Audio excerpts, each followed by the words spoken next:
So I just got out of The World's End, which was a really, really good movie, starring Nick Frost and Simon Pegg and directed by Edgar Wright.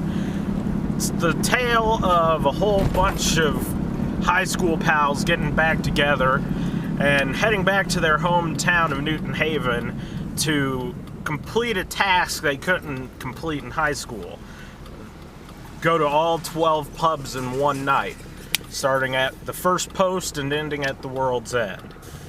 Now they show up in town and things are amiss. Some stuff's going on that they can't really put their fingers on. And before you know it, they fall into a Invasions of the Body Snatchers-esque type situation. This movie is the third movie in the Three Flavors Cornetto trilogy coming from the minds of Edgar Wright, Simon Pegg, and Nick Frost, or the Blood and Ice Cream trilogy. And it may be the best one they've done. The first one was Shaun of the Dead, the second one was Hot Fuzz. Both were really good, really funny takes on genre movies. Oh, what the hell is this guy doing? Yeah. This is the slowest moving truck I have ever seen in my life. God. I need gas. Get away. Get away. Yes, mount the curb, dick. One new thing from the shop. Now, the Three Flavors Cornetto trilogy has this feeling of a linear progression from Shaun of the Dead to The World's End. You watch Shaun of the Dead, it's about a 20-something-year-old who's trying to figure out what he's going to be doing with the rest of his life. Just happens to happen during the zombie apocalypse. It's the kind of thing that any of us would be trying to do. Figure out their place in the world, what they're doing with their lives, what kind of person are they going to become. And then Hot Fuzz, different story, different characters, but it still continues on with that sort of feeling of linear progression. You're in your 30s now, you're working, you're trying to figure out, is this the kind of person I'm going to be? Is this the kind of man I want to become? It just happens to be set during a cop action movie with cops fighting corruption and evil town folk and stuff like that, and the lead is just trying to determine, am I going to let it happen? Am I going to stand by the kind of person I want to be and fight? And then we come to The World's End.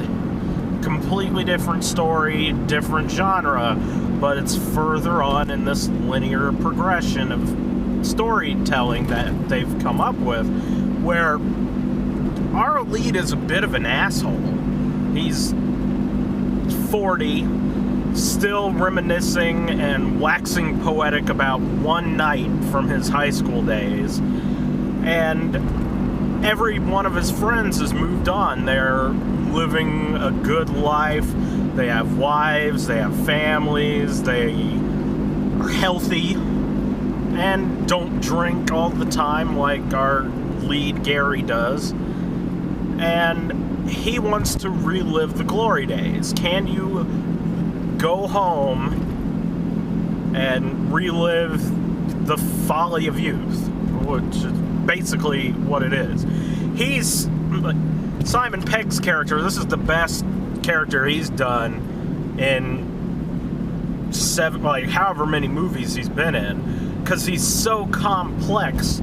You really don't like his character. He's an alcoholic, he lies, he cheats, he's doing all this stuff just to get his friends to come with him on this quest to finish something they couldn't do in high school. I'm 26, I can't really relate to that age bracket that these characters are, but I can relate to the journey this guy is on. Trying to relive the best moments of his life because that's all he has. Some people have those things that they remember, they hold on to, because they are better than their situation is right now. Anyone could relate to that. Trying to make up for the sins of the past, or make up for that one mistake that has left you where you are. In terms of story, this movie, it feels like the invasion of the body snatchers, or they're like pod people. It feels like that type of invasion movie, but it still takes it and turns it on its head. It's original. It's really funny sometimes, and it can be pretty sad. There were a couple of moments where I was tearing up. Not like getting ready to bawl my eyes out, but like just the interpersonal stuff that they crafted between Nick Frost's character and Simon Pegg's character. There is a reason why none of them had gone back to their hometown, why they've gone elsewhere, put that place out of their mind. There's a reason why they did that, and when you hear why, it makes a lot of sense. And they're so able to emote and just show that baggage that they have. Not every person has a good memory of their youth. Some people got picked on. Some people tried to better themselves as children. Some people tried to be wild. Some just tried to fit in and had a terrible job doing it. And each of these characters in this movie almost represents one of those archetypes. There's always the douchebag guy, the one who peaks in high school. There's always the clown. There's always the person that you were competing with, be it girls or success, anything like that. There's always that one kid who gets picked on just for being that kid. And each of these characters is almost an archetype of who you are when you were a kid. That's how it's so relatable. And I just burped.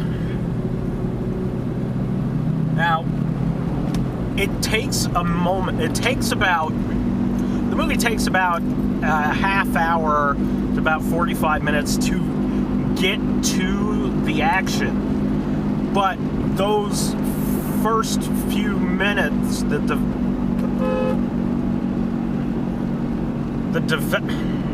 asshole! Sorry. The movie takes time. Like, it builds up to the reveal of these monsters, or these pod people, or these robots, whatever you want to call them. Nobots, whatever they are. Ooh, they're putting in an Olive Garden. They make you care about the character, and then they drop them into the shit. There are moments that, like, as soon as the action starts and they start fighting, I was just laughing hysterically. Like, there's a moment where big, chubby Nick Frost almost does a people's elbow on a baddie.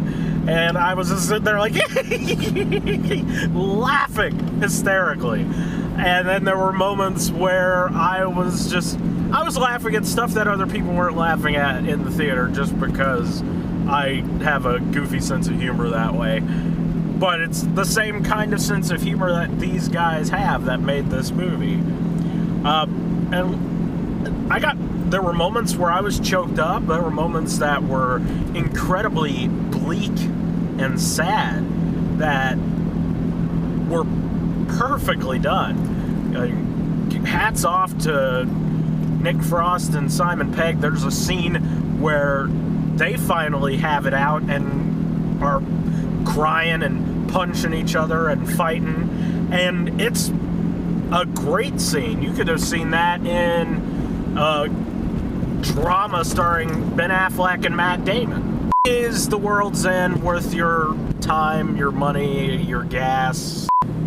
If you're into science fiction, or if you like invasion movies like Aliens, if you like good action and dialogue and characters who don't look like cardboard box cookie cutter characters, I would say go for it. It's a fun time, lots of laughs, lots of good action, and that's as, like, without spoiling anything, it's one of the funnest movies I've seen this summer. Almost up there with Pacific Rim with the amount of fun I had sitting in a theater. What a douchebag. Hey, Dick, you're not supposed to be on your cell phone. So, this is Patrick Barker with the Parallax View, and this is a road review of The World's End. I would definitely say go on out and have a good time at the movies.